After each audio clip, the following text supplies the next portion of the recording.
Welcome, Internet Nomad. Today I'm talking about my second favorite Zelda game, The Legend of Zelda Wind Waker. Okay, so here's the rundown.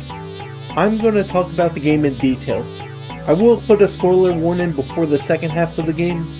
I will spoil some stuff from the beginning, so if you want to play blind, click away. The intro cutscene is so good. It really embraces the idea that this is a legend. The introduction is all about the hero of time and how we beat Ganondorf in Ocarina of Time. The hero of legend ends up disappearing, but the evil has returned. The music in this cutscene is my favorite. I play it a lot on the Nintendo Music app.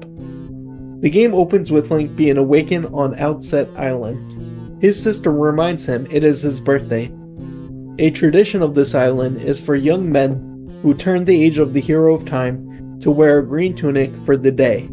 After donning the clothes of the hero, your sister gives you a telescope. Using the telescope, the player witnesses some girl being taken by a huge bird. She is dropped in the woods. There's a really cool swordmaster in town, which teaches you basic swordplay. He awards you with your first blade. This allows the player to go into the forest to save the pirate girl. The bird ends up being Ganondorf's, and it was ordered to find young girls with Hyrulean ears. After saving Tetra, Link's sister gets kidnapped instead. This causes Link to want to get her back. The pirates only agree if he had a shield. This leads to a sweet moment where the grandma gives Link the family shield.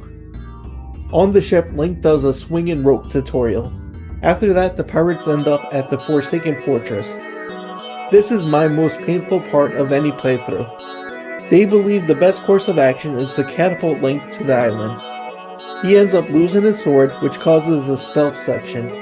I saved the game after this part and copied my profile, just so I don't have to do that part again. One of my favorite parts is Windfall Island. This is where the boat, the King of Red Lions, takes you after being flung by Ganondorf's bird. I always save Tingle as the first thing on the island. If you go through the cell, there is a camera which allows you to do more side quests on the island. I always do as much as I can of these side quests. They involve taking photos of certain people. I won't spoil any of them, but there's so much fun to do.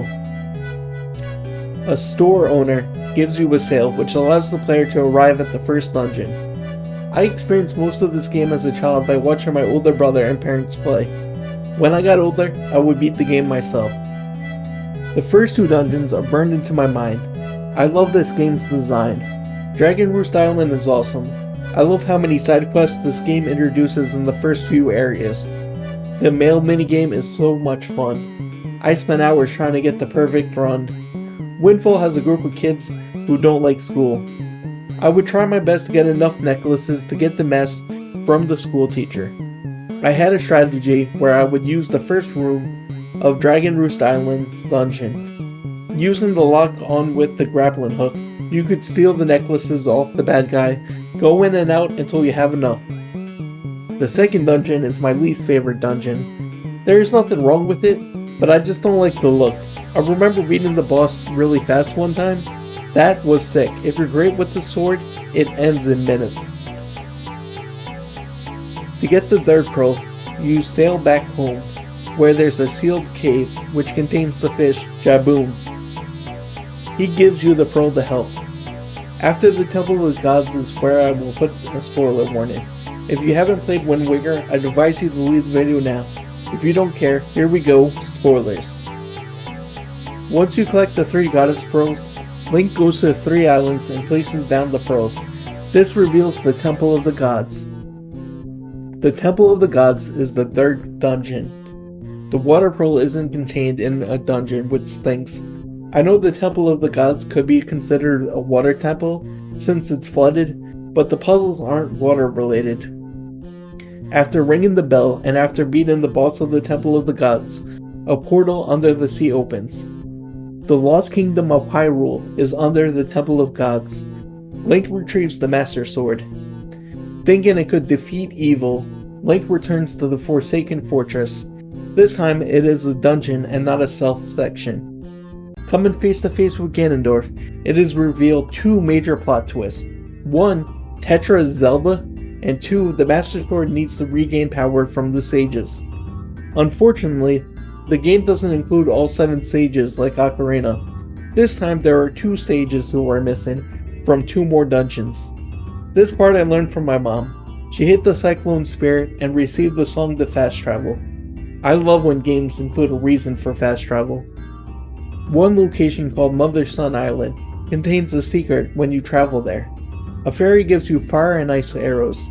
These are used to open 2 islands. The ice arrow freezes a volcano island where you get rings that increase strength. The fire arrow heats up a frozen island which contains the iron boots. The 2 sages end up being friends you made in the first 2 dungeons. The Rudo, named Melgli, ends up being one, and the other's Makar, the Korok. After they return to Prayan, the Master Sword regains power and could break the barrier which protects Ganondorf's face under the sea.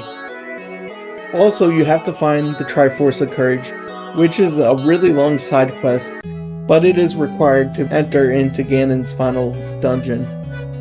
My brother beat the game first by using my father's save. We would copy this file and beat the temple first. This was a great memory from my childhood. I love the reward for beating the game is a new game plus, which allows you to stay in your pajamas. I would spend hours taking pictures of every character because there's a secret gallery. However, I never completed it. There are some characters which you can only get once, and if you miss them, you miss them. Farewell, Internet Nomad.